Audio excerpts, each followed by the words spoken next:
Андрей Дементьев, баллада о матери. Постарела мать за много лет, а вестей от сына нет и нет. Но она все продолжает ждать, потому что верит, потому что мать.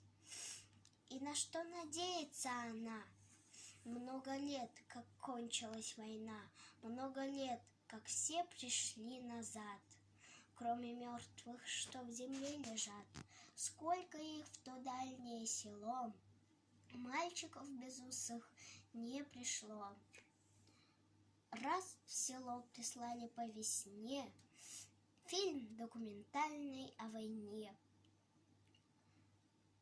Все пришли в кино, и стар, и мал, кто знал про войну и кто не знал. Перед горькой памятью людской разливалась ненависть рекой.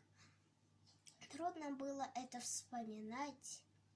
Вдруг с экрана сын взглянул на мать. Мать узнала сына в тот же миг, и пронесся материнский крик: «Алексей, Алешенька, сынок!» Словно сын ее услышать мог.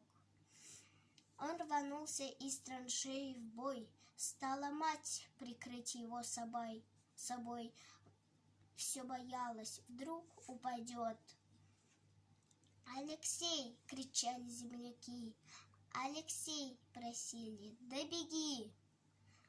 Кадр сменился. Сын остался жить. Просит мать о сыне повторить. И опять в атаку он бежит. Жив-здоров, не ранен, не убит. «Алексей, Алешенька, сынок!» Словно сын ее услышать мог. Дома все и чудилось кино. Все ждала.